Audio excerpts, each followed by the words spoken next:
Okay guys, I'm here in Situational State Park in Alabama near Auburn.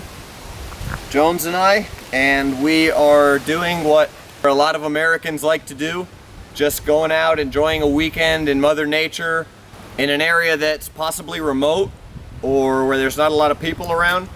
And I'm going to give you guys a little bit of my insights and tips on what to do and some things that you could kind of be aware of and that I think everybody should know about for just staying safe and being aware of the dangers that can possibly be around us on day-to-day life, and especially in an area somewhere as beautiful as this, somewhere as nice, as interesting, as fun, but also as remote and, like I said, possibly dangerous. So if you're walking your dog, if you're hanging out at the park, if you're going from point A to point B, to and from your vehicle or to and from your home, we've already discussed a lot of times the bone breaker keychain. Okay guys, something that can give you just a little bit extra. It's a force multiplier. It can just give you that little bit of protection. Protects the small bones in the hand, can be used as a striking tool if needed, but also just fits very neatly and rides in the pocket right there. Very fast to access. Okay, that's just a quick recommendation.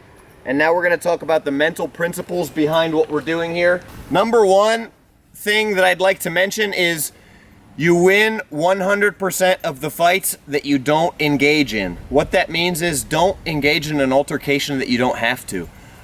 A lot of people out there that are maybe self-defense instructors or martial artists or even, you know, people, tactical professionals, police, military, things like that. One of the biggest problems we're having in our country right now is with police brutality and police feeling like they're in the military or they're this thin blue line stuff, that they feel like that civilians are maybe the enemy or that they're in a war zone, where really we're all Americans and all police officers' main job is to protect and serve, and we're not in a war zone. None of us are in a war zone. So I think we all need to have more of a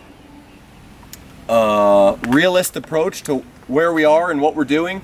And also we need to be aware that, you know, if something comes up where it could be an altercation where you could use physical violence, but there's also the opportunity to escape or evade, it's always the right thing to do to escape and evade. So guys, if you're in a situation that you feel threatened, or in a situation where maybe somebody's even antagonizing you, or in a situation where you don't feel comfortable, rule number one is to get out of that situation.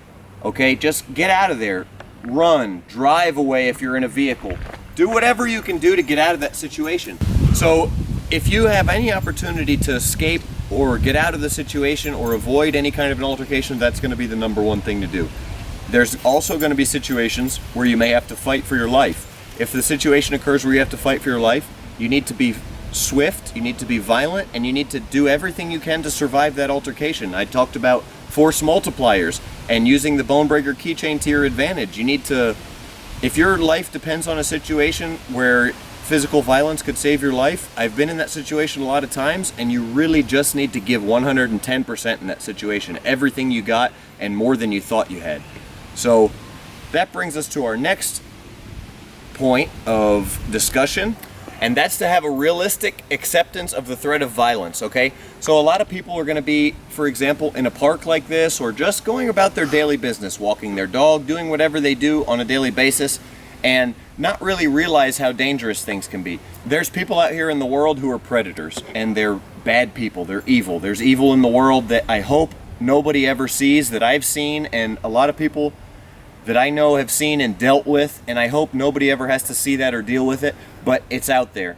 And guys, in an area where I'm in right now, where it's remote, where you could be caught one-on-one, especially for a female or a woman, or anybody really, if you have anything else that somebody may want, it could be a dangerous situation. And the facts are that a violent crime occurs every 7 seconds in America. And those are old statistics. Things aren't getting any better here. So really just have a realistic acceptance of the threat of violence. Bad things happen, and bad things happen to good people. Don't be one of those people that says, oh, that'll never happen to me, or, you know, it's always too late when that terrible thing happens, and then you playing catch up the rest of your life to try and hope that doesn't happen again, but it's like lightning striking. A lot of times when something really crazy and really nasty and really evil happens in your life, it's a one-time event. So you're either going to be prepared or you're not. Really, guys, I hope you are not one of those people that sits there and says, oh, it'll never happen to me. Don't be that person, because when it does happen to you, it's too late. Okay, our next coaching point is bad habits and detriments to situational awareness. Now that's cell phone use, Snapchatting, being on your cell phone, Instagramming. I'm guilty of it. I run an Instagram, I'm on YouTube, I'm making a YouTube video right now, so I'm not really 100% paying attention to my surroundings. I don't know, just a few minutes ago we had a car come down the driveway up behind me. I didn't hear it until it was probably 30 meters away, because I'm sitting here talking to you guys and doing this video. So that's another thing.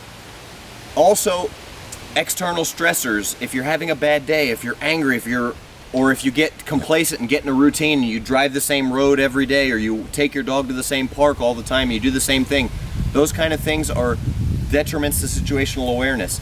The first thing that you need to realize in being prepared and living a life where you're safe and smart and intelligent, secure, where bad things don't happen to you, you control your destiny.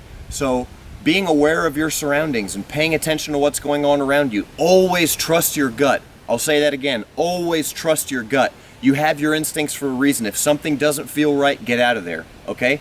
That's something I learned a long time ago. It's something that my father taught me when I was a child, and something that has saved my life in both overseas and here in altercations where I felt that something was wrong and I got the heck out of there. And I'm alive to teach you these things because of that. So always trust your gut, and really take a second to check out what's going on around you. Even if you're in a routine, when you're driving, keep a little bit of distance between you and the car in front of you. Have escape routes in mind.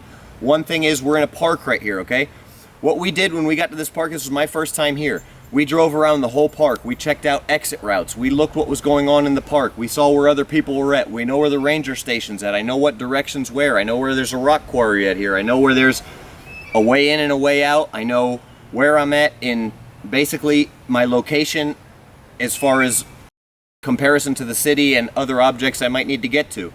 So really, it's just a good idea to have an understanding of your area, of what's going around you, of your life in general, and just paying a little bit more attention. That little bit goes a long way, because like I said, those predators out there, they're looking for the easiest target. They're always looking for the easiest target. And if you're paying attention, if you're keeping that distance, that safety and security, when you're walking around, when you're looking around corners, not blind, if there's a bush here or a tree or a building, I'm not just walking straight around the corner, I'm rounding it wide so I can see what's going on over there.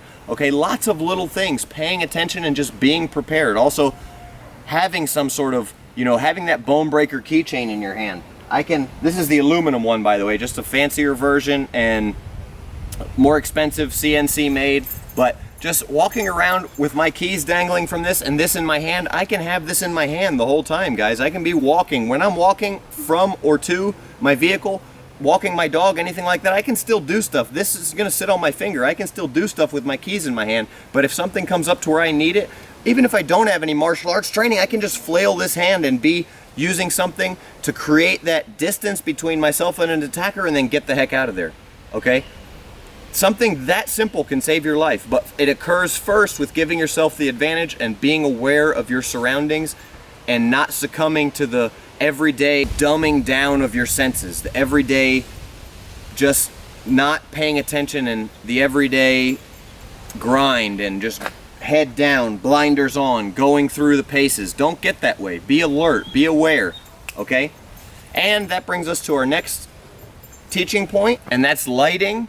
Okay, and I'm not going to get a whole lot into lighting right now, but as you can see, we're here in a park and I'm in the shade right now. There's brightness over there. There's going to be some dark areas. Just darkness, evil and darkness go hand in hand.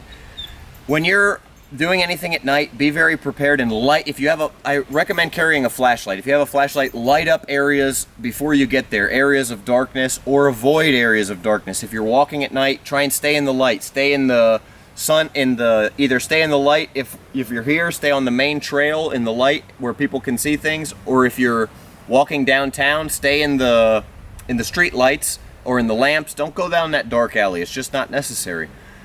And I'll talk more on this in other videos, but our final point for today is environmental weapons, okay? And if you do get into some sort of an altercation, if you don't have something like the bone breaker, I'll give you guys a couple tips of environmental weapons, okay? I'm in a park right now, and Mother Nature itself is a weapon or can be used as a weapon. This is very tough ground right here, and I have gravity on my advantage. If I'm getting into a tussle right here with somebody, I can easily foot sweep or maneuver them to the point where they lose their balance and go to the ground. When they go to the ground, I can make sure that they go to the ground head first and have that head contact and then get the heck out of there, okay? I'm not waiting around for any kind of an advantage. Like I said, we want to escape that situation. If I'm here getting into my vehicle, okay, I can also use the hard parts of this vehicle. I can slam something in the door if I need to.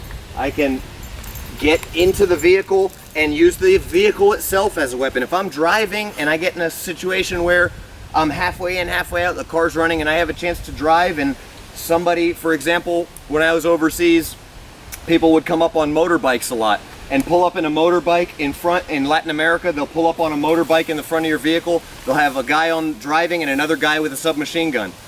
I'm not gonna stop if I'm in a 7,000-pound vehicle and there's a guy on a motorbike with a gun in front of me. I'm running him right over. That's an environmental weapon. The vehicle is an environmental weapon. Use your environmental weapons to your advantage.